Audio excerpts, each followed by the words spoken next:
नमस्कार विद्यार्थी मित्रांनो, मी सुवर्णा मगर आपल्या सर्वांचं स्पर्धा अभ्यास या यूट्यूब चॅनलवरती स्वागत करते। विद्यार्थी मित्रांनो, आजच्या व्हिडिओमध्ये आपण 16, 17 आणि 18 जानेवारी या 3 दिवशीचे काही महत्त्वाचे करंट अफेअर्स अभ्यासणार आहोत। चला तर मग आजच्या व्हिडिओला सुरुवात करूया। फर्स्ट क्वेश्चन आहे, इंडो तिबेटियन बॉर्डर पोलीस याचे नवीन महासंचालक म्हणून कोणाची नियुक्ती करण्यात आली आहे? तर या प्रश्नाचे योग्य उत्तर आहे पर्याय क्रमांक 4, Shatrujeet Singh Kapoor. Indo Tibetan border police short फॉर्ममध्ये आपण काय म्हणतो, ITBP, तर याचे नवीन महासंचालक म्हणून शत्रुजीत सिंग कपूर यांची नियुक्ती करण्यात आलेली आहे। केंद्र सरकारने 14 जानेवारी 2026 रोजी त्यांच्या नियुक्तीची घोषणा केली आणि त्यांनी 19 जानेवारी 2026 रोजी अधिकृतपणे महासंचालक पदाचा कार्यभार स्वीकारलेला आहे। त्यांनी प्रवीण कुमार यांची जागा घेतलेली आहे। शत्रुजीत सिंग कपूर हे 1990च्या बॅचचे हरियाणा कॅडरचे IPS अधिकारी आहेत। यापूर्वी त्यांनी हरियाणाचे पोलीस महासंचालक म्हणूनही काम केलेले आहे। त्यांचा कार्यकाळ हा त्यांच्या सेवानिवृत्तीच्या तारखेपर्यंत म्हणजेच 31 ऑक्टोबर 2026 पर्यंत राहणार आहे। तर बघा, इंडो तिबेटियन बॉर्डर पोलीसचे नवीन महासंचालक कोण बनलेले आहेत? तर शत्रुजीत सिंग कपूर। तर बघा, हे इंडो तिबेटियन बॉर्डर पोलीस ही काय आहे? तर बघा, याची स्थापना झालेली आहे 24 ऑक्टोबर 1962 रोजी। मुख्यालय आहे नवी दिल्ली या ठिकाणी। तर ही जी संस्था आहे ही भारत सरकारच्या गृह मंत्रालयाअंतर्गत कार्य करते। याचे उद्दिष्ट आहे भारत चीन सीमेची सुरक्षा, विशेषतः हिमालयन प्रदेशांमध्ये। याचे कार्यक्षेत्र कोणते आहे? तर अरुणाचल प्रदेश ते लडाख पर्यंत 3488 किलोमीटर लांबीची सीमा याचे संरक्षण करणे याचे कार्य आहे। तर इंडो तिबेटियन बॉर्डर पोलीस नवीन महासंचालक झालेले आहेत शत्रुजीत सिंग कपूर। नेक्स्ट आहे, सीमा सुरक्षा दलाच्या महासंचालकपदी कोणाची नियुक्ती करण्यात आली आहे? BSF, तर याचे महासंचालकपदी कोणाची नियुक्ती करण्यात आलेली आहे? तर याचे योग्य उत्तर आहे पर्याय क्रमांक 2, प्रवीण कुमार। भारतीय पोलीस सेवा अधिकारी प्रवीण कुमार यांची सीमा सुरक्षा दलाच्या महासंचालकपदी नियुक्ती करण्यात आली आहे। यापूर्वी ते इंडो तिबेटियन बॉर्डर पोलीसचे महासंचालक म्हणून कार्यरत होते। केंद्र सरकारने 14 जानेवारी 2026 रोजी त्यांच्या नवीन नियुक्तीची घोषणा केली आहे।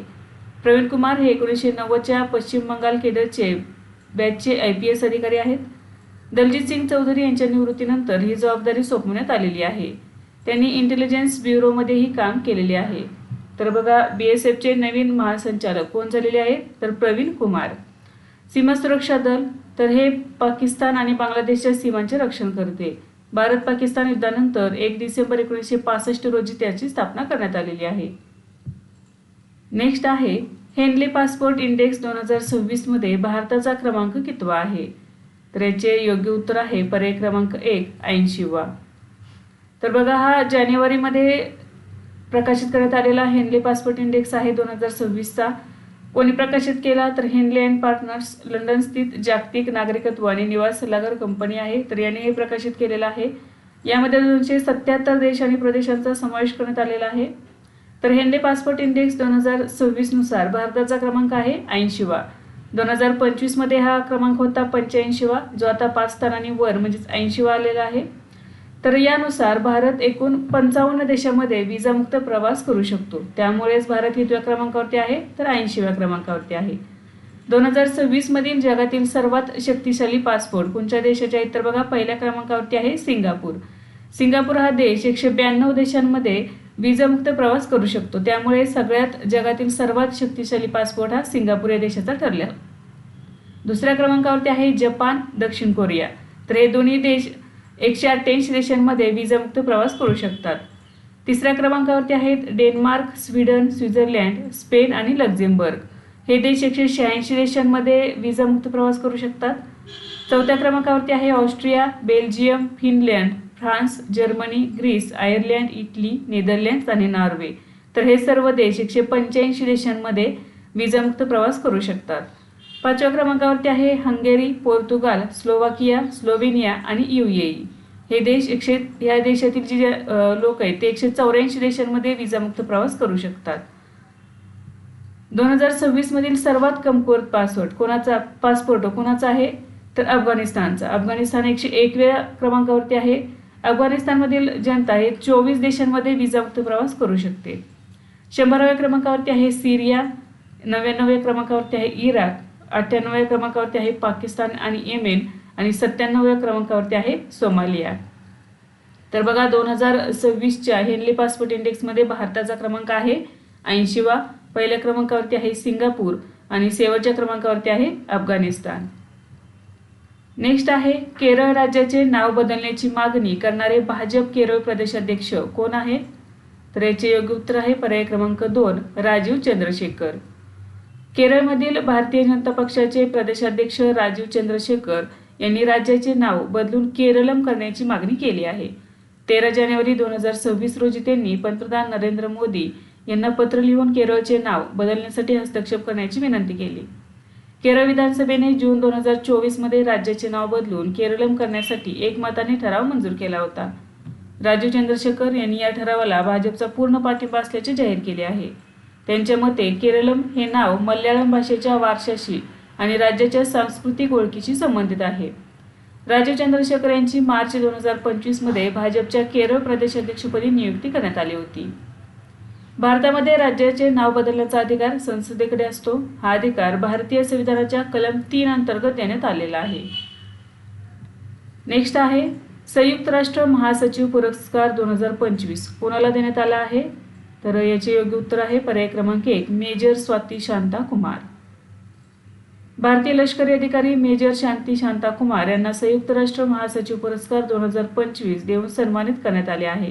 हा पुरस्कार त्यांना जेंडर कॅटेगरीमध्ये प्रदान करण्यात आलेला आहे. इक्वल पार्टनर्स लास्टिंग पीस या प्रकल्पासाठी त्यांची निवड करण्यात आलेली आहे. त्यांनी दक्षिण सुदानमधील UNMISS अंतर्गत भारतीय एंगेजमेंट टीमचे नेतृत्व केले होते. शांतता रक्षण कार्यात महिलांचा सहभाग वाढवणे आणि लैंगिक समानतेला प्रोत्साहन देणे हे त्यांच्या कार्याचे मुख्य उद्दिष्ट होते. संयुक्त राष्ट्र व्यापी मतदानात त्यांना सर्वाधिक मते मिळालेली आहेत. जानेवारी 2026 मध्ये संयुक्त राष्ट्रांचे सरचिटणीस अँटोनियो गुटेरेस यांनी या पुरस्कारांची घोषणा केलेली आहे. मेजर स्वाती शांता कुमार या बेंगळुरू कर्नाटक येथील रहिवासी आहेत. त्यांनी दक्षिण सुदानमधील 5000हून अधिक महिलांसाठी सुरक्षित वातावरण निर्माण करण्यात आणि त्यांना स्थानिक शांतता चर्चेत सहभागी करून घेण्यात महत्त्वाची भूमिका बजावलेली आहे. हा पुरस्कार लैंगिक समानता आणि महिला अनुकूलन शांतता निर्माणाला प्रोत्साहन देणाऱ्या उपक्रमांना मान्यता देतो. तर बघा 2025 सालचा संयुक्त राष्ट्र महासचिव पुरस्कार हा भारतीय लष्करी अधिकारी मेजर स्वाती शांता कुमार यांना देण्यात आलेला आहे. नेक्स्ट आहे भारताने आपल्या पहिल्या स्वदेशी पायांच्या मोबाईल मॅनिप्युलेटरचे अनावरण कोणत्या नावाने केले आहे? तर याचे योग्य उत्तर आहे पर्याय क्रमांक 3 स्कॉर्प. 12 जानेवारी 2026 रोजी भारताने आपल्या पहिल्या स्वदेशी पायांच्या मोबाईल मॅनिप्युलेटरचे अनावरण स्कॉर्प या नावाने केले आहे. स्कॉर्पचे पूर्ण नाव काय? 4 लेग्ड कोलॅबोरेटिव्ह रोबोटिक प्लॅटफॉर्म. हा रोबोट एक्सटेरा रोबोटिक्स या डीप टेक स्टार्टअपने IIT कानपूरच्या सहकार्याने विकसित केला आहे. स्कॉर्प 4 पायांचा रोबोट डॉग सारखा आहे ज्यावर एक रोबोटिक आर्म म्हणजेच मॅनिप्युलेटर बसवलेले आहे. पायांचा प्लॅटफॉर्म असल्यामुळे हा रोबोट पायऱ्या, ढिगारे आणि खडबडीत जमिनीवर चाके असलेल्या रोबोटच्या तुलनेत अधिक कार्यक्षमतेने चालू शकतो. स्कॉर्पचे रोबोटिक आर्म म्हणजेच हात हे वस्तू पकडू शकते, साधने हाताळू शकते आणि परिसराचे निरीक्षणही करू शकते. या रोबोटचा उपयोग प्रामुख्याने आपत्ती व्यवस्थापन, औद्योगिक तपासणी, संरक्षण आणि मानवांसाठी असुरक्षित असलेल्या उच्च जोखमीच्या ठिकाणी जसे की बोगदे आणि खाणीमध्ये जाण्यासाठी करण्यात येणार आहे.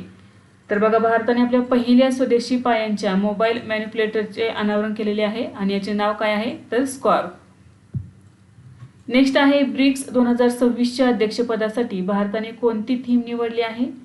या प्रश्नाचे योग्य उत्तर आहे पर्याय क्रमांक 4 लवचिकता, नवोपक्रम, सहकार्य आणि शाश्वततेसाठी उभारणी. भारताने 2026च्या ब्रिक्स अध्यक्षपदासाठी अधिकृत थीम म्हणून लवचिकता, नवकल्पना, सहकार्य आणि शाश्वततेसाठी निर्मिती ही थीम निवडलेली आहे.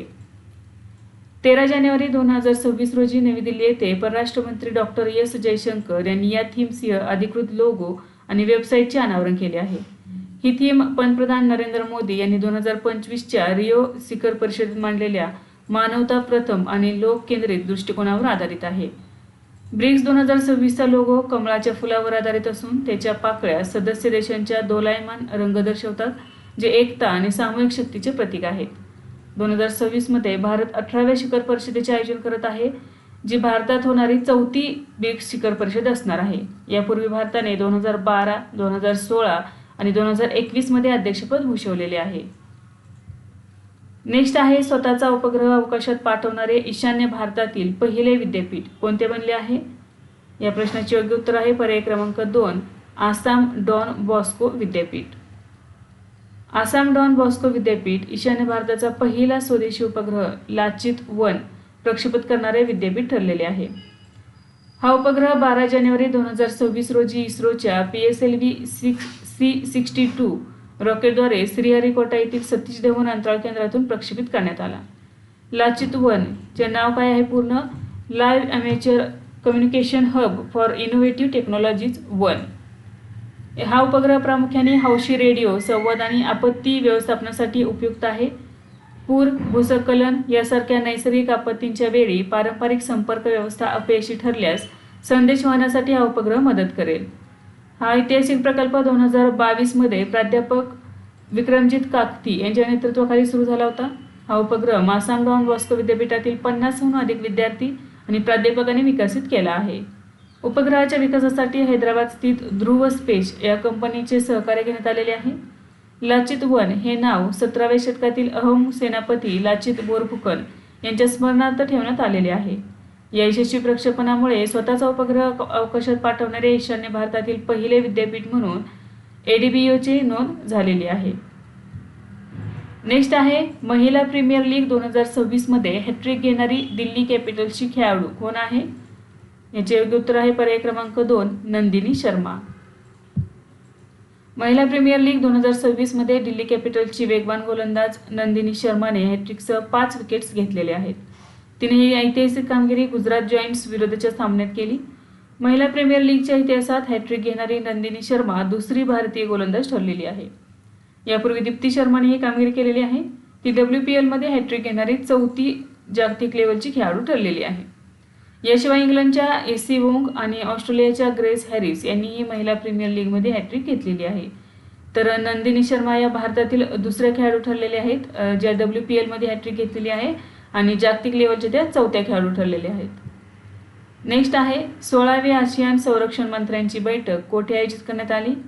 या प्रश्नाचे योग्य उत्तर आहे पर्याय क्रमांक 2 नवी दिल्ली. 16वी आशियान संरक्षण मंत्र्यांची बैठक प्लस तज्ज्ञ कार्यगट दहशतवाद विरोधी परिषद नवी दिल्ली येथे भारतातील नवी दिल्ली येथे आयोजित करण्यात आली. ही बैठक 14 ते 16 जानेवारी 2026 या कालावधीत पार पडली. 16व्या सत्राचे सहअध्यक्षपद भारत आणि मलेशियाकडे होते. बैठकीत 11 आशियान सदस्य देश आणि 7 संवाद भागीदार देश सहभागी झाले. या बैठकीचा मुख्य उद्देश प्रादेशिक सुरक्षा मजबूत करणे, दहशतवादाचा एकत्रित मुकाबला करणे आणि 2024 ते 27 या कार्ययोजनेअंतर्गत नियोजित उपक्रमांवर चर्चा करणे हा होता. बैठकीचा एक भाग म्हणून टेबल टॉप एक्सरसाइजसाठी अंतिम नियोजन परिषद घेण्यात आली. 2026 मध्ये मलेशिया टेबल टॉप एक्सरसाइजचे आयोजन करणार आहे, तर 2027 मध्ये भारत फील्ड ट्रेनिंग एक्सरसाइज याचे आयोजन करणार आहे. आशियानबद्दल थोडक्यात माहिती अभ्यासूया. बघा, याचे नाव आहे आग्नेय आशियाई राष्ट्रांची संघटना. स्थापना झालेली आहे 8 ऑगस्ट 1967 रोजी. मुख्यालय आहे जकार्ता, इंडोनेशिया. उद्दिष्ट काय आहे संस्थेचे? तर प्रादेशिक सहकार्याने शांतता राखणे. 11 सदस्य देश आहेत Brunei, Cambodia, Indonesia, Laos, Malaysia, Myanmar, Philippines, Singapore, Thailand आणि व्हिएतनाम. आणि आता 11वा झालेला आहे तिमोर लेस्टे. भारत आसियानचा सदस्य नाही, परंतु संवाद भागीदार म्हणून तो सहभागी होतो. नेक्स्ट आहे साझा शक्ती हा संयुक्त लष्करी नागरी सराव कोठे आयोजित करण्यात आला? या प्रश्नाचे योग्य उत्तर आहे पर्याय क्रमांक 2 पुणे. साझा शक्ती हा संयुक्त लष्करी नागरी सराव महाराष्ट्रातील पुणे येथील खडकी मिलिटरी स्टेशनमधील दिघी हिल्स येथे आयोजित केला गेला. हा सराव 8 ते 9 जानेवारी 2026 या कालावधीत पार पडला. सरावाचे आयोजन भारतीय लष्कराच्या दक्षिण कमानच्या अधिपत्याखाली महाराष्ट्र, गुजरात आणि गोवा क्षेत्रातून करण्यात आले. या सरावामध्ये भारतीय लष्कर, महाराष्ट्र पोलीस, फोर्स 1, अग्निशमन दल आणि एकूण 16 नागरी यंत्रणांचे 350हून अधिक कर्मचारी सहभागी झाले. सरावाचा मुख्य उद्देश होता जटिल सुरक्षा आव्हाने, दहशतवादी धोके आणि आपत्कालीन परिस्थितींमध्ये लष्करी आणि नागरी यंत्रणांमधील समन्वय वाढवणे. या सरावादरम्यान विविध वास्तविक परिस्थितींचे आयोजन करून लष्कर आणि नागरी दलांच्या प्रतिक्रिया आणि संवाद यंत्रणेची चाचणी घेण्यात आली. तर बघा, साझा शक्ती हा संयुक्त लष्करी नागरी सराव महाराष्ट्रातील पुणे या ठिकाणी आयोजित करण्यात आलेला होता. कालावधी होता 8 ते 9 जानेवारी 2026 दरम्यान. नेक्स्ट आहे केरळमधील पहिले फुलपाखरू अभयारण्य कोणते बनले आहे? या प्रश्नाचे योग्य उत्तर आहे पर्याय क्रमांक 3 अरलम. अरलम वन्यजीव अभयारण्याचे नाव बदलून अरलम फुलपाखरू अभयारण्य करण्याची घोषणा केरळ राज्य वन्यजीव मंडळाने 18 जून 2025 रोजी केली होती. जानेवारी 2026 मध्ये हे अभयारण्य पूर्णपणे कार्यरत असून पर्यटनासाठी खुले करण्यात आलेले आहे. हे केरळमधील पहिले तसेच देशातील सर्वात मोठे समर्पित फुलपाखरू अभयारण्य आहे. येथे फुलपाखरांच्या 266 पेक्षा अधिक प्रजाती आढळतात. हे अभयारण्य केरळच्या कन्नूर जिल्ह्यात स्थित आहे. सुमारे 55 चौरस किलोमीटर क्षेत्रात पसरलेले आहे. दरवर्षी नोव्हेंबर ते जानेवारी या कालावधीत फुलपाखरांचे मोठ्या प्रमाणावर स्थलांतर होत असते. या काळामध्ये कॉमन अल्बोस्ट्रॉस व इतर प्रजातींचे स्थलांतर पाहण्यासाठी हजारो पर्यटक अभयारण्याला भेट देत असतात. तर बघा 2026 मध्ये हे अभयारण्य पूर्णपणे पर्यटनासाठी खुले करण्यात आलेले आहे. नेक्स्ट आहे आंतरराष्ट्रीय अक्षय ऊर्जा एजन्सीची 16वी महासभा कोठे आयोजित करण्यात आली होती? याचे योग्य उत्तर आहे पर्याय क्रमांक 2 अबुधाबी UAE. आंतरराष्ट्रीय अक्षय ऊर्जा एजन्सी याची 16वी महासभा संयुक्त अरब अमिराती येथील अबुधाबी या ठिकाणी आयोजित करण्यात आली. ही महासभा 10 ते 12 जानेवारी 2026 दरम्यान पार पडली. महासभेचा विषय किंवा थीम काय होती बघा? मानवता, सक्षमीकरण, सामायिक समृद्धीसाठी अक्षय ऊर्जा. या 16व्या सत्राचे अध्यक्षपद डोमिनिकन रिपब्लिककडे होते. महासभेत 139हून अधिक देशांचे मंत्री आणि सरकारी अधिकाऱ्यांसह सुमारे 1500 प्रतिनिधी सहभागी झाले. भारताचे प्रतिनिधित्व केलेले आहे केंद्रीय आणि नवीन आणि अक्षय ऊर्जा मंत्री प्रल्हाद जोशी यांनी. भारताने 2030 पर्यंत 500 गिगावॅट अश्मीभूत नसलेली ऊर्जा क्षमता गाठण्याच्या वचनबद्धतेचा यामध्ये पुनरुच्चार केलेला आहे. आंतरराष्ट्रीय अक्षय ऊर्जा संस्था ही एक आंतरसरकारी संस्था आहे. स्थापना झालेली आहे 26 जानेवारी 2009 रोजी जर्मनीतील बॉन या ठिकाणी. येथे जगभरात अक्षय ऊर्जेचा वापर आणि सहकार्याला प्रोत्साहन देते. त्याचे मुख्यालय आहे अबुधाबी आणि संयुक्त अरब अमिराती येथील अबुधाबी या ठिकाणी याचे मुख्यालय आहे.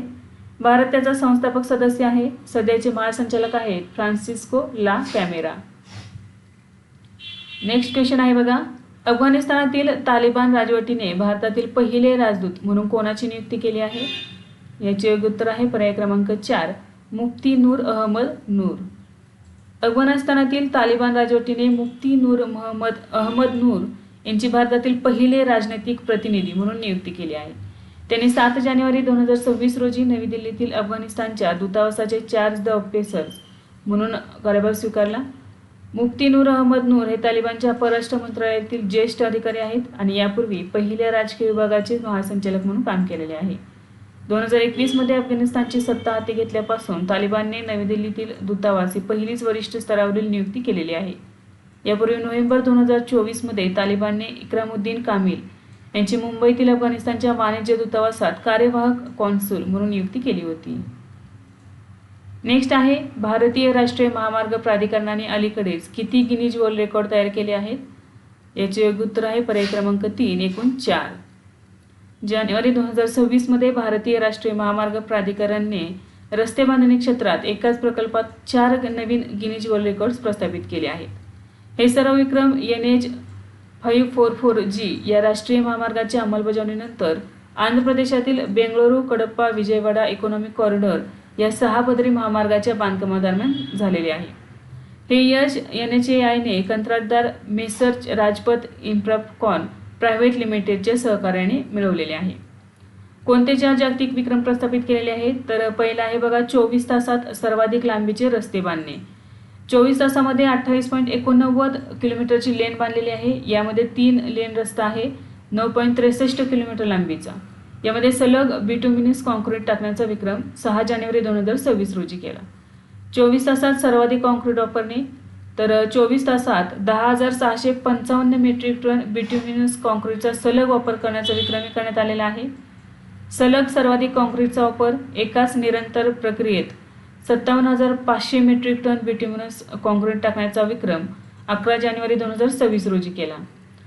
चौथा कोणता आहे बघा सलग सर्वाधिक लांबीची पाहविंग.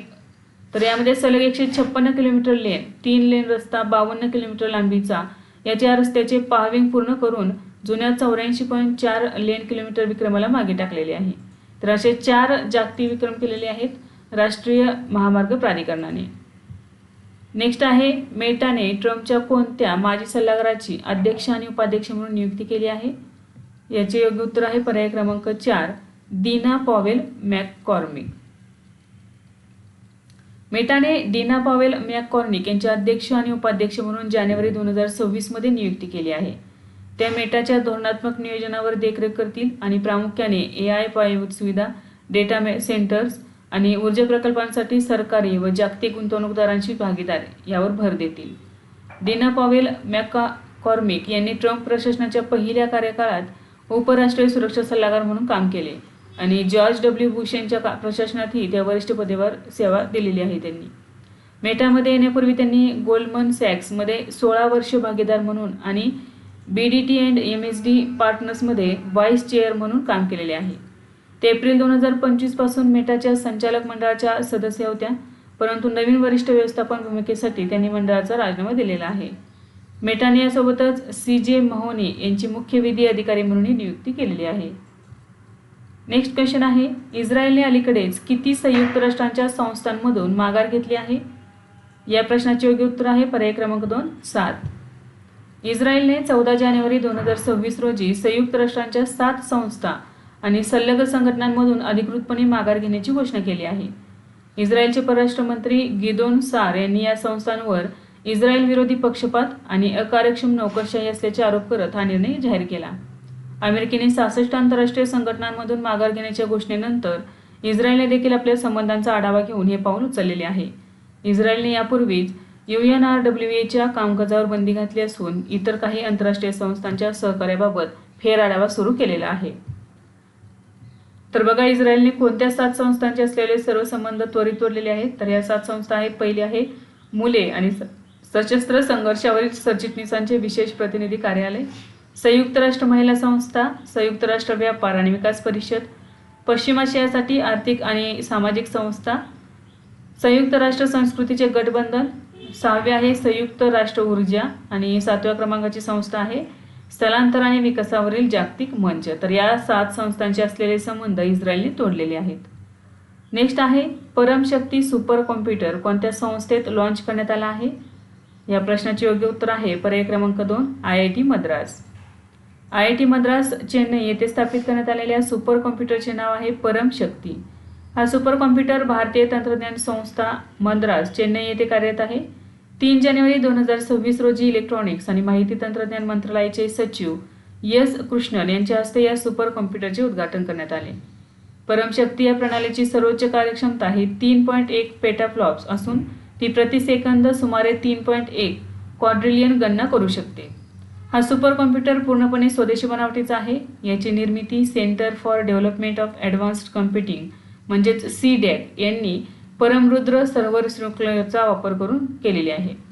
या सुपर कॉम्प्युटरमुळे एरोस्पेस अभियांत्रिकी, हवामान मॉडेलिंग, औषध शोध आणि प्रगत उत्पादनाच्या विविध क्षेत्रातील संशोधनाला मोठी चालना मिळणार आहे.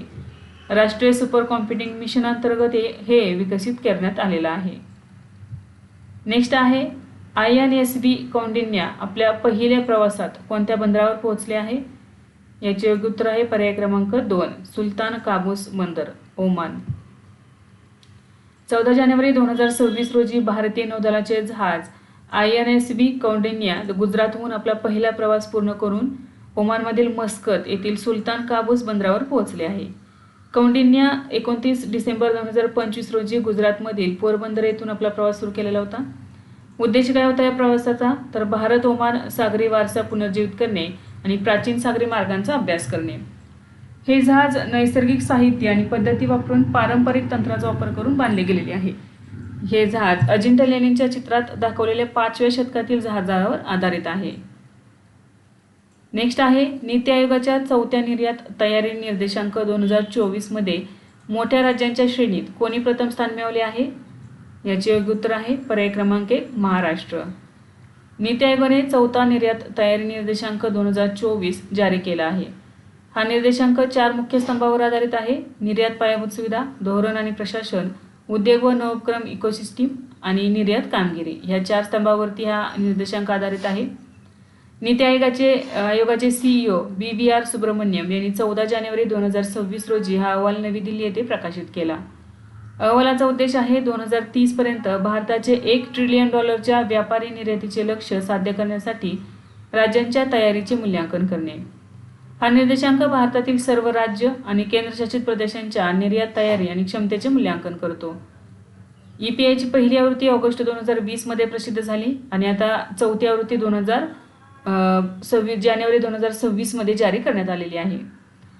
EPI 2024 मधील राज्यांच्या श्रेण्या बघा 4 श्रेणीमध्ये आहेत. मोठी राज्य, लहान राज्य, ईशान्येकडील राज्य आणि केंद्रशासित प्रदेश.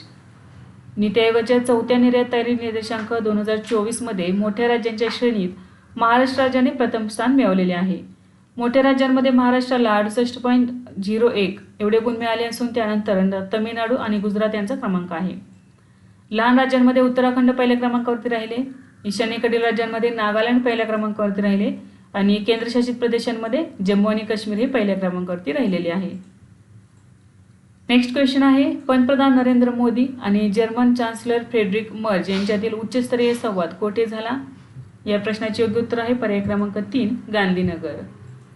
गुजरातच्या पारंपरिक उत्तरायण किंवा मकर संक्रांतीच्या उत्सवाचा भाग म्हणून अहमदाबादमधील साबरमती नदीकाठावर 10 ते 14 जानेवारी 2026 दरम्यान आयोजित आंतरराष्ट्रीय पतंग महोत्सव 2026चे उद्घाटन फ्रेडरिक मर्ज आणि पंतप्रधान नरेंद्र मोदी यांनी केलेले आहे. दोन्ही नेत्यांनी गुजरातमधील गांधीनगर येथे उच्चस्तरीय द्विपक्षीय बैठक घेतली, जेथे भारत जर्मनी धोरणात्मक भागीदारीचा आढावा घेण्यात आला, ज्याला अलीकडेच 25 वर्षे पूर्ण झालेली आहेत. व्यापार, गुंतवणूक, तंत्रज्ञान, संरक्षण, सुरक्षा सहकार्य, शिक्षण, हवामान कृती आणि शाश्वत विकास या क्षेत्रातील धोरणात्मक संबंध मजबूत करण्यावर या चर्चेत भर देण्यात आलेला आहे. Bharat Germany CEO forum. त्यांच्या भेटीदरम्यान जर्मन चान्सलर फ्रेडरिक मर्ज आणि पंतप्रधान नरेंद्र मोदी यांच्यासह अहमदाबाद येथे भारत जर्मनी मुख्य कार्यकारी अधिकारी फोरमला उपस्थित होते. तर बघा, उच्चस्तरीय द्विपक्षीय बैठक कोठे झाली? तर गुजरातमधील गांधीनगर या ठिकाणी. आणि भारत जर्मनी CEO फोरम कोठे झाली? तर ही अहमदाबाद या ठिकाणी झालेली आहे. या मंचाने भारत आणि जर्मनीमधील CEOंना एकत्र आणले, जेणेकरून तंत्रज्ञान आणि अक्षय ऊर्जा यामध्ये आर्थिक संबंध, व्यापार आणि सहकार्य वाढेल. या कार्यक्रमादरम्यान सामायिक ज्ञान आणि नवोपक्रमाला प्रोत्साहन देण्यासाठी Bharat Germany centre of excellence सुरू करण्यात आले. संरक्षण, तंत्रज्ञान आणि स्वच्छ ऊर्जा क्षेत्रात 19 सामंजस्य करारांवर स्वाक्षऱ्या करण्यात आलेल्या आहेत. याशिवाय 8 महत्त्वाच्या घोषणाही करण्यात आलेल्या आहेत. नेक्स्ट आहे, राजस्थानची पहिली पूर्णपणे सेंद्रिय पंचायत कोणती बनली आहे? याचे योग्य उत्तर आहे पर्याय क्रमांक 3 बामनवास कांकड. राजस्थानमधील बामनवास कांकड ही राज्यातील पहिली पूर्णपणे सेंद्रिय प्रमाणित पंचायत ठरली आहे. ही पंचायत नव्याने तयार झालेल्या कोटपुतळी बहरोड जिल्ह्यात असून ती 7 लहान वस्त्यांनी बनलेली आहे. पंचायतीला national programme for organic production मानकानुसार COFED द्वारे सेंद्रिय प्रमाणपत्र प्रदान करण्यात आलेले आहे. येथे सर्व शेतीविषयक कामे रासायनिक खते आणि कीटकनाशकांपासून पूर्णपणे मुक्त आहेत. शेतकऱ्यांनी पीक रोटेशन, गांडूळ खत आणि नैसर्गिक कीड नियंत्रण यासारख्या सेंद्रिय पद्धतींचा अवलंब केलेला आहे. येथे पशुपालन नैसर्गिक आणि पर्यावरणीय मानकानुसार केले जाते. ही पंचायत उत्तर पश्चिम भारतातील पहिली पूर्णपणे सेंद्रिय प्रमाणित पंचायत देखील ठरलेली आहे. ग्रामस्थांनी विशेषतः महिला शेतकऱ्यांनी जमिनीचा दर्जा सुधारण्यासाठी आणि आरोग्याच्या समस्या दूर करण्यासाठी हा पुढाकार घेतलेला आहे. तर राजस्थानमधील बामनवास कांकड ही राज्यातील पहिली पूर्णपणे सेंद्रिय प्रमाणित पंचायत ठरलेली आहे. नेक्स्ट आहे 25वी अखिल भारतीय प्रमुख बंदर सांस्कृतिक स्पर्धा 2025-26 कोठे आयोजित करण्यात आली होती? याचे योग्य उत्तर आहे पर्याय क्रमांक 3 पारादीप बंदर. 25वी अखिल भारतीय प्रमुख बंदर सांस्कृतिक स्पर्धा 2025-26 ओडिसा राज्यातील पारादीप बंदर येथील जयदेव सदन येथे संपन्न झाली. ही स्पर्धा 8 ते 11 जानेवारी 2026 या दरम्यान 4 दिवस चालली. स्पर्धेचे आयोजन पारादीप बंदर प्राधिकरण आणि प्रमुख बंदरे क्रीडा नियंत्रण मंडळ यांच्या सहकार्याने केले गेले. या स्पर्धेत भारतातील 9 प्रमुख बंदरांमधील सुमारे 200हून अधिक कलाकार आणि कर्मचारी संगीत, नृत्य आणि नाटक यासारख्या विविध सांस्कृतिक प्रकारांमध्ये सहभागी झाले. या स्पर्धेचा विजेता ठरलेला आहे श्यामाप्रसाद मुखर्जी बंदर प्राधिकरण कोलकाता. उपविजेता ठरलेला आहे मुंबई बंदर प्राधिकरण. द्वितीय उपविजेता किंवा तिसरा क्रमांक कोणाला मिळाला तर दीनदयाल बंदर कांडला आणि कोचीन बंदर प्राधिकरण यांनी संयुक्तपणे हे स्थान मिळवलेले आहे. विजेता आहे कोलकाता येथील श्यामा प्रसाद मुखर्जी बंदर प्राधिकरण. नेक्स्ट क्वेश्चन आहे, राष्ट्रकुल देशांच्या अध्यक्षांची आणि अध्यक्षीय अधिकाऱ्यांची 28वी परिषद कोठे आयोजित करण्यात आली होती? याचे योग्य उत्तर आहे पर्याय क्रमांक 1 नवी दिल्ली, भारत। राष्ट्रकुल देशांच्या अध्यक्षांची आणि अध्यक्षीय अधिकाऱ्यांची 28वी परिषद नवी दिल्ली येथे आयोजित करण्यात आली। परिषद ही संसद भवन संकुलातील ऐतिहासिक संविधान सदनाच्या सेंट्रल हॉलमध्ये पार पडली। ही 3 दिवसीय परिषद 14 ते 16 जानेवारी 2026 या दरम्यान झालेली आहे। पंतप्रधान नरेंद्र मोदी यांनी 15 जानेवारी 2026 रोजी परिषदेचे अधिकृतपणे उद्घाटन केले। लोकसभेचे सभापती ओम बिर्ला यांनी या परिषदेचे अध्यक्षपद भूषवले। यामध्ये 42 राष्ट्रकुल देशांमधील आणि 4 अर्धस्वायत्त संसदेतील सुमारे 61 सभापती आणि पीठासीन अधिकारी सहभागी झाले। परिषदेची मुख्य संकल्पना काय होती? संसदीय लोकशाहीची प्रभावी अंमलबजावणी। भारताने या परिषदेचे यजमानपद भूषवण्याची 4थी वेळ आहे। यापूर्वी 1970-71, 1970-71, 1986 आणि 2010 मध्ये आयोजन केलेले होते आणि चौथ्यांदा आता जानेवारी 2026 मध्ये। परिषदेत संसदीय कामकाजात कृत्रिम बुद्धिमत्तेचा वापर, सोशल मीडियाचा खासदारांवर होणारा परिणाम आणि लोकशाही संस्था मजबूत करणे यासारख्या समकालीन विषयांवर चर्चा करण्यात आली। नेक्स्ट आहे कोणत्या देशाच्या महिला क्रिकेट संघाची कर्णधार एलिसा हिली यांनी निवृत्ती जाहीर केली आहे? तर याचे योग्य उत्तर आहे पर्याय क्रमांक 2 ऑस्ट्रेलिया। ऑस्ट्रेलिया महिला क्रिकेट संघाची कर्णधार एलिसा हिली हिने आंतरराष्ट्रीय क्रिकेटमधून निवृत्ती जाहीर केली आहे। तिने 13 जानेवारी 2026 रोजी क्रिकेटच्या सर्व प्रकारांमधून निवृत्ती जाहीर केली। फेब्रुवारी-मार्च 2026 मध्ये भारताविरुद्ध होणारी मालिका ही तिच्या कारकिर्दीतील शेवटची मालिका असणार आहे।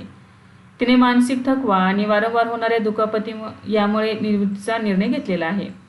35 वर्षीय एलिसा हिली ही 8 वेळा विश्वचषक विजेत्या ऑस्ट्रेलियन संघाचा भाग राहिलेली आहे, ज्यामध्ये 6 T20 आणि 2 एकदिवसीय विश्वचषक समाविष्ट आहेत। एलिसा हिलीने आपल्या 15 वर्षांच्या कारकिर्दीत 300 पेक्षा अधिक आंतरराष्ट्रीय सामने खेळलेले आहेत।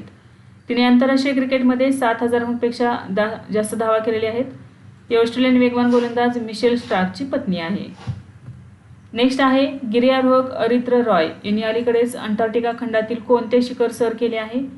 याचे योग्य उत्तर आहे पर्याय क्रमांक 4 माउंट विन्सन। 10 जानेवारी 2026 रोजी गिर्यारोहक अरित्र रॉय यांनी अंटार्क्टिका खंडातील माउंट विन्सन शिखर सर केले आहे। माउंट विन्सनची उंची आहे 4892 मीटर म्हणजेच 16050 फूट। माउंट विन्सन सर केल्यामुळे अरित्र रॉय यांनी जगातील 7 खंडातील 7 सर्वोच्च शिखरे सर करण्याची 7 समिट्स मोहीम यशस्वीरित्या पूर्ण केलेली आहे। अरित्र रॉय हे 7 समिट्स पूर्ण करणारे सर्वात तरुण भारतीय गिर्यारोहकांपैकी एक ठरलेले आहेत। यापूर्वी जानेवारी 2026 च्या सुरुवातीला त्यांनी दक्षिण अमेरिकेतील माउंट अकॉनकागुआ यशस्वीरित्या सर केलेले आहे। नेक्स्ट क्वेश्चन आहे लष्कर प्रमुख जनरल उपेंद्र द्विवेदी यांनी अलीकडेच कोणता करार बेकायदेशीर ठरवला आहे? याचे योग्य उत्तर आहे पर्याय क्रमांक 3 चीन पाकिस्तान 1963 करार।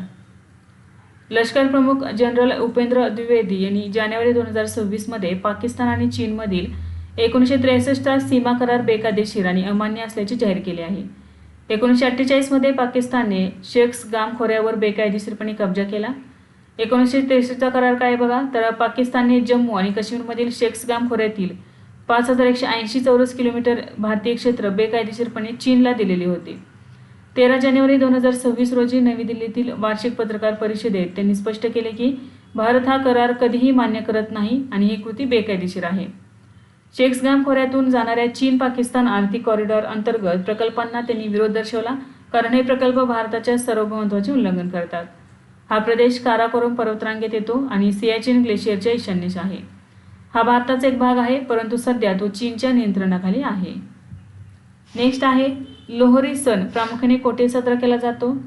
याचे योग्य उत्तर आहे पर्याय क्रमांक 2 उत्तर भारत। लोहरी हा उत्तर भारतातील एक प्रमुख हिवाळी सण आहे, जो प्रामुख्याने पंजाब, हरियाणा, हिमाचल प्रदेश आणि दिल्लीमध्ये साजरा केला जातो। हा सण हिवाळ्याचा शेवट आणि लांब आणि उबदार दिवसाचे आगमन दर्शवितो। दरवर्षी मकर संक्रांतीच्या एक दिवस आधी 13 जानेवारी रोजी लोहरी साजरी केली जाते। हा सण हिवाळ्यातील कडाक्याच्या थंडीचा शेवट आणि सूर्याच्या उत्तरायणाकडे जाण्याच्या प्रवासाचे प्रतीक मानला जातो। देशाच्या इतर भागात या सुमारास काही वेगवेगळे सण वेगवेगळ्या नावांनी साजरा केला जातो। तर बघा, दक्षिण भारतामध्ये याला पोंगल म्हणतात, ईशान्य भारतात म्हणजे आसाममध्ये याला बिहू म्हणतात आणि महाराष्ट्रामध्ये याला मकर संक्रांत म्हणतात। नेक्स्ट आहे 5व्या त्रिसेना माजी सैनिक दिन परेडचे आयोजन कोठे करण्यात आले? याचे योग्य उत्तर आहे पर्याय क्रमांक 1 मुंबई। 11 जानेवारी 2026 रोजी 5व्या त्रिसेना माजी सैनिक दिन परेडचे आयोजन मुंबईतील मरीन ड्राईव्ह येथे करण्यात आले। पश्चिम नौदल कमांडचे flag officer commanding in chief vice admiral Krishna Swaminathan यांनी या संचलनाला हिरवा झेंडा दाखवला. या परेडमध्ये भूदल, नौदल आणि हवाई दलातील 500हून अधिक माजी सैनिकांनी सहभाग घेतला. या सहभागी माजी सैनिकांमध्ये शौर्य पुरस्कार विजेते देखील समाविष्ट होते. मुंबई हे देशातील एकमेव शहर आहे जिथे शहर पातळीवर त्रिसेना माजी सैनिक दिन संचलन आयोजित केले जाते. दरवर्षी 14 जानेवारी रोजी भारतीय लष्कराचे पहिले commander in chief field marshal K M. Cariappa यांच्या 153 मधील सेवानिवृत्तीच्या स्मरणार्थ माजी सैनिक दिन साजरा केला जातो. नेक्स्ट क्वेश्चन आहे, सुरक्षा, सुरक्षितता आणि अग्निसुरक्षा क्षेत्रातील जगातील आघाडीचे आणि सर्वात मोठे प्रदर्शन इंटरसेक 2026 कोणत्या ठिकाणी आयोजित केले गेले? याचे योग्य उत्तर आहे पर्याय क्रमांक 4 दुबई. इंटरसेक 2026 हे सुरक्षा, सुरक्षितता आणि अग्निसुरक्षा क्षेत्रातील जगातील आघाडीचे आणि सर्वात मोठे प्रदर्शन आहे. हे प्रदर्शन दुबई येथे आयोजित करण्यात आले. आयोजनाचे स्थळ होते दुबई वर्ल्ड ट्रेड सेंटर. प्रदर्शन 12 ते 14 जानेवारी 2026 या कालावधीत पार पडले. इंटरसेक प्रदर्शनाचे 27वे वर्ष आहे. यामध्ये 60हून अधिक देशातील 1100 म्हणजे 1100 पेक्षा जास्त प्रदर्शक सहभागी झाले आणि त्यांनी प्रगत सुरक्षा उत्पादने व तंत्रज्ञान प्रदर्शित केले. थीम काय होती? सुरक्षा क्षेत्रातील नवकल्पना आणि भविष्यातील आव्हाने. हे प्रदर्शन जागतिक सुरक्षा उद्योगातील व्यावसायिक, उत्पादक आणि तज्ज्ञांना एकत्र आणणारे प्रमुख व्यासपीठ मानले जाते. नेक्स्ट क्वेश्चन आहे, अवकाशातील क्लाउड 9 फॅन्टम गॅलेक्सीचा शोध कोणी लावला? याचे योग्य उत्तर आहे पर्याय क्रमांक 3 नासा. नासाच्या हबल स्पेस टेलिस्कोपने क्लाउड 9 नावाचा एक अनोखा आणि रहस्यमय ढग शोधला आहे. हा विश्वाच्या सुरुवातीच्या आकाशगंगा निर्मिती प्रक्रियेचा अवशेष आहे. त्यात फक्त गडद पदार्थ आणि तटस्थ हायड्रोजन वायू आहे. याचे वैशिष्ट्य काय तर याला भूतीय आकाशगंगा म्हटले जात आहे. यात तारे नाहीत. हे पृथ्वीपासून सुमारे 14 दशलक्ष प्रकाशवर्ष अंतरावर आहे.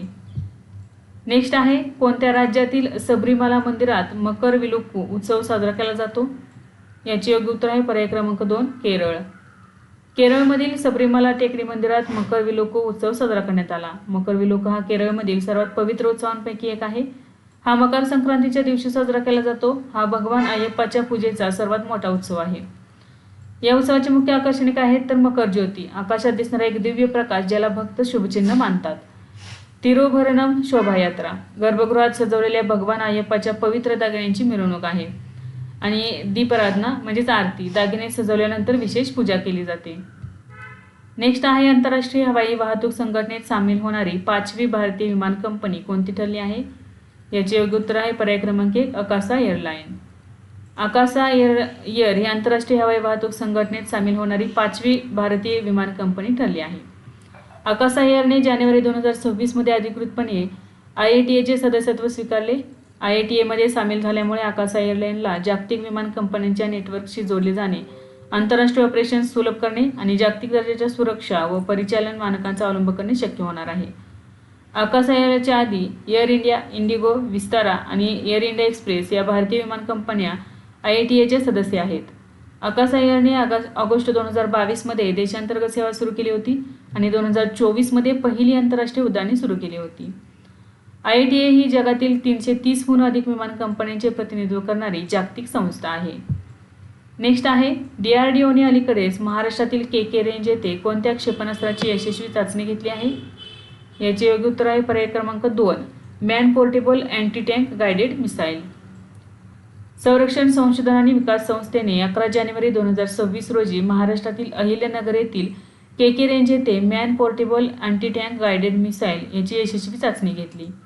ही क्षेपणास्त्र प्रणाली 3ऱ्या पिढीतील स्वदेशी बनावटीची आणि फायर अँड फॉरगेट श्रेणीतील आहे. या चाचणीत क्षेपणास्त्राची चालत्या लक्ष्याविरुद्ध चाचणी घेण्यात आली आणि त्याने लक्ष्याचा अचूक वेध घेतला. या क्षेपणास्त्रात टॉप अटॅक क्षमता असून ते शत्रूच्या रणगाड्यावर वरच्या बाजूने हल्ला करते, जो रणगाड्याचा सर्वात कमकुवत भाग असतो. हे क्षेपणास्त्र ट्रायपॉड किंवा लष्करी वाहनावरून डागता येते. यामध्ये इमेजिंग, इन्फ्रारेड स्पीकर आणि अत्याधुनिक नियंत्रण यंत्रणा बसवण्यात आली आहे. या प्रगत वैशिष्ट्यांमुळे हे क्षेपणास्त्र दिवस आणि रात्र दोन्ही वेळेस प्रभावीपणे कार्य करू शकते. नेक्स्ट आहे, 24 तास नळाने पिण्याचे पाणी देणारे भारतातील पहिले शहर कोणते ठरले आहे? याचे योग्य उत्तर आहे पर्याय क्रमांक 1 पुरी. ओडिशा राज्यातील पुरी हे 24 तास नळाद्वारे दर्जेदार पिण्याचे पाणी पुरवणारे भारतातील पहिले शहर ठरले आहे. ड्रिंक फ्रॉम टॅप या मिशनचे उद्घाटन ओडिशाचे मुख्यमंत्री नवीन पटनायक यांनी 26 जुलै 2021 रोजी केले होते. पुरीतील नागरिकांना आता पाणी साठवणे किंवा गाळून घेण्याची गरज नाही, कारण नळातून येणारे पाणी थेट पिण्यायोग्य असणार आहे. या सुविधेमुळे पुरी शहर, लंडन, न्यूयॉर्क आणि सिंगापूर सारख्या जागतिक शहरांच्या पंक्ती सामील झालेली आहे. बाटलीबंद पाण्याच्या वापरात घट होऊन प्लॅस्टिक कचरा कमी होण्यास यामुळे मदत झालेली आहे. ते भारतीय मानक ब्युरो आणि जागतिक आरोग्य संघटनेच्या मानकांची पूर्तता करते. त्यामुळे ओडिशातील पुरी हे 24 तास नळाद्वारे दर्जेदार पिण्याचे पाणी पुरवणारे भारतातील पहिले शहर ठरलेले आहे. नेक्स्ट क्वेश्चन आहे, अनुप कुमार साहा यांची कोणत्या बँकेच्या पूर्णवेळ संचालकपदी नियुक्ती करण्यात आली आहे? याचे योग्य उत्तर आहे पर्याय क्रमांक 4, कोटक महिंद्रा बँक. अनुप कुमार साहा यांची कोटक महिंद्रा बँकच्या पूर्णवेळ संचालकपदी नियुक्ती करण्यात आली आहे. ही नियुक्ती 12 जानेवारी 2026 पासून लागू झालेली आहे. ते बँकेतील ग्राहक बँकिंग, मार्केटिंग आणि डेटा अॅनालिटिक्स या सुविधा विभागाचे नेतृत्व करतील. यापूर्वी त्यांनी बजाज फायनान्स येथे व्यवस्थापकीय संचालक म्हणून सुमारे 8 वर्षे वरिष्ठ पदावर काम केलेले आहे. त्याआधी त्यांनी ICICI बँकेतही महत्त्वाच्या भूमिका पार पाडल्या आहेत. RBIच्या मान्यतेनुसार ही नियुक्ती 3 वर्षांच्या कालावधीसाठी करण्यात आलेली आहे. नेक्स्ट आहे, भारताचा 92वा बुद्धिबळ ग्रँडमास्टर कोण बनला आहे? तर याचे योग्य उत्तर आहे पर्याय क्रमांक 2, आर्यन वार्ष्णेय. दिल्लीचा 21 वर्षीय बुद्धिबळपटू आर्यन वार्ष्णेय हा भारताचा 92वा बुद्धिबळ ग्रँडमास्टर ठरला आहे. अर्मेनियामध्ये झालेल्या आंतरिक मार्गारियन मेमोरियल स्पर्धेत विजेतेपद मिळवून त्यांनी हा मान पटकावला. 15 जानेवारी 2026 रोजी स्पर्धेची एक फेरी शिल्लक असतानाच त्यांनी आपला तिसरा आणि अंतिम GM नॉर्म पूर्ण केला. 8व्या फेरीत FM तिहरान अंबार सुमियान यांच्या विरुद्ध बरोबरी साधून त्याने ग्रँडमास्टर किताब निश्चित केलेला. आर्यन हा ग्रँडमास्टर किताब मिळवणारा दिल्लीतील 8वा खेळाडू ठरलेला आहे, भारतातील 92वा. 2024 मध्ये इंटरनॅशनल मास्टर बनल्यानंतर अवघ्या 6 महिन्यात त्याने ग्रँडमास्टरसाठी आवश्यक असलेले 3ही नॉर्म्स पूर्ण केलेले आहेत. नेक्स्ट आहे, भारतातील अमेरिकेचे नवीन राजदूत म्हणून कोणाची नियुक्ती करण्यात आली आहे? याचे योग्य उत्तर आहे पर्याय क्रमांक 4, सर्जिओ गौर. सर्जिओ गौर यांची भारतातील अमेरिकेचे नवीन राजदूत म्हणून नियुक्ती करण्यात आलेली आहे. अमेरिकेचे राष्ट्राध्यक्ष डोनाल्ड ट्रम्प यांनी ऑगस्ट 2025 मध्ये त्यांच्या निवडीची घोषणा केली होती.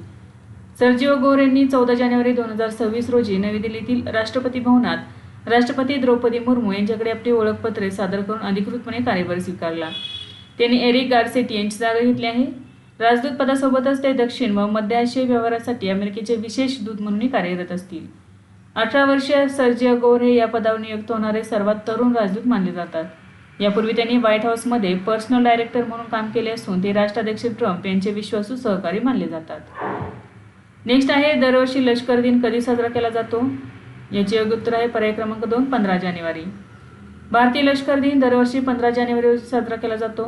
हा दिवस 15 जानेवारी 1949 रोजी फील्ड मार्शल KM करियप्पा यांनी British general sir Francis butcher यांच्याकडून भारतीय लष्कराचे पहिले भारतीय कमांडर इन चीफ म्हणून पदभार स्वीकारल्याच्या ऐतिहासिक घटनेच्या स्मरणार्थ साजरा केला जातो. 15 जानेवारी 2026 रोजी भारताने 78वा भारतीय लष्कर दिन साजरा केला. 2026 मधील मुख्य लष्कर दिन परेड राजस्थानमधील जयपूर येथे आयोजित करण्यात आली होती.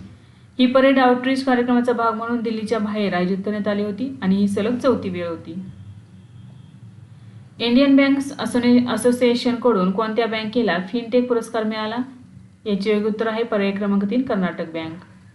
कर्नाटक बँकेने जानेवारी 2026 मध्ये झालेल्या 21व्या Indian banks association banking technology पुरस्कारांमध्ये उल्लेखनीय यश मिळवले आहे. बेस्ट फिनटेक आणि DPI ॲडॉप्शन या श्रेणीत बँकेने विजेतेपद पटकावलेले आहे.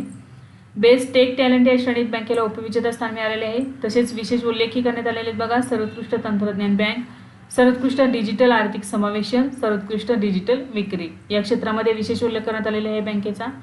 पुरस्कार वितरण सोहळा 9 जानेवारी 2026 रोजी मुंबई येथे पार पडला. हे पुरस्कार रिझर्व्ह बँकेचे डेप्युटी गव्हर्नर T. रविशंकर यांच्या हस्ते प्रदान करण्यात आले. तर बघा, 2026 मध्ये 21व्या इंडियन बँक्स असोसिएशनच्या बँकिंग टेक्नॉलॉजी पुरस्कारांमध्ये कर्नाटक बँकेला पुरस्कार मिळालेला आहे. विद्यार्थी मित्रांनो, आज आपण काही महत्त्वाचे करंट अफेअर्स अभ्यासले. यासारखेच नवनवीन व्हिडिओ पाहण्यासाठी चॅनलला लाईक करा आणि सबस्क्राईब करायला विसरू नका. धन्यवाद.